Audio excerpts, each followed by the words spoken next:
man-made, and would you support a bill that taxes carbon emissions? I'll start with the easy one. I do not support a bill that would tax carbon emissions. I believe that carbon was put here by Almighty God to heat our homes and drive our cars.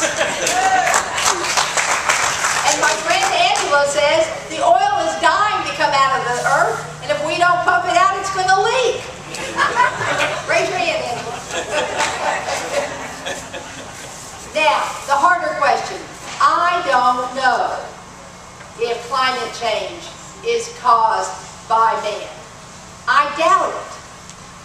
We are very good and very creative, but I don't think we figured out how to cause climate change. But if there is climate change, it is slow. And let me tell you, $6 a gallon gasoline would have a rapid effect on our economy and on our lives. And I am definitely opposed to that. I'm opposed to cap and trade, and I'm opposed to tax and trade. Thank you very much. Our friend Bob Inglis has proposed and is the major proponent of carbon tax. I'm vigorously opposed to that. That's hitting the wrong thing. It's once again how Bob has gone astray.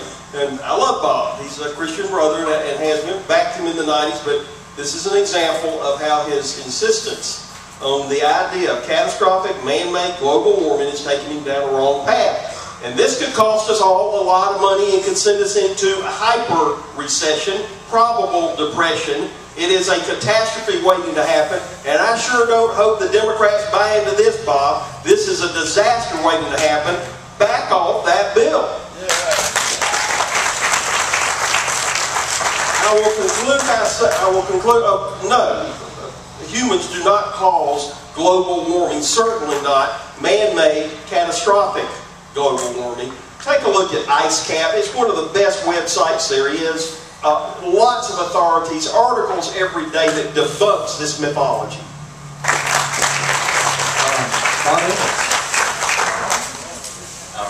I do believe that humans contribute to climate change, and actually, let me strike that. I don't really believe it. It's not an article of faith for me. All of my faith tells me to look at the data. The data says that's happening, and that's why I have a proposal that is not cap and trade. I voted against cap and trade because it's a bad idea. It's a tax increase. It decimates American manufacturing. It's hopelessly complicated. The 9th commandment says, "Thou shalt not bear false witness against thy neighbor." So I'd hope my opponents would stop calling it a carbon tax without putting the right words in front of it, which is a revenue-neutral carbon tax. Because Art Laffer, who is Ronald Reagan's economics advisor, and I have a proposal, and either they don't understand it, or they haven't read it, or they just don't get it. What it does is it reduces taxes on FICA taxes, and then in equal amount shifts that to emissions. And that makes the free enterprise system solve this problem and get us out of the dependence of oil in the Middle East. And I would ask all of them if they want to just take advantage of this crowd and lead an Elmer Gantry kind of movement. Maybe we could have somebody come up and have a healing service while we're at it. But we could do that all, and we could get this crowd all frothed up. Or you could look at me and you could tell me, how are you going to break the addiction to oil? And how are you going to make it so our kids aren't boots on the ground in the Middle East? And don't give me any hope so about how we hope for alternatives. Hope is not a strategy. Give me a way that free enterprise can break the addiction to oil. That's what Art Laffer and I are about. Can I have the 30 seconds to respond? He's taking back over. No, not now, David. I apologize. We don't have enough time left in the debate to start with the 30 seconds. Let me get Greg Downey to answer the questions. No on cap and trade, no on carbon taxes. I've been a prosecutor for 16 years. I'm used to having things proven to me and proving it to other people. Global warming has not been proven to the satisfaction of the constituents that I seek to serve.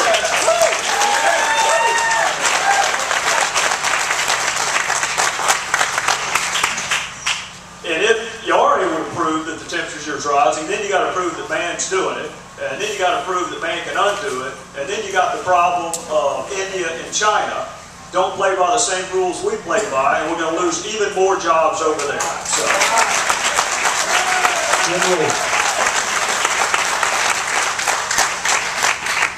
No and no.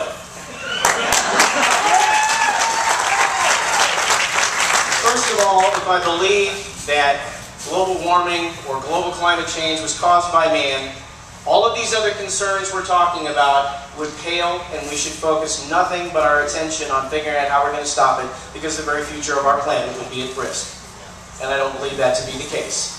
Secondly, I'm against this bill not just because I don't agree with its premise. It's another growth of the federal government, and I have no confidence that our government is going to figure out an efficient and effective way to measure and cap carbon, to tax it, and to do so in such a way that doesn't have so many carve-outs and special interests that it could possibly be implemented and managed and regulated.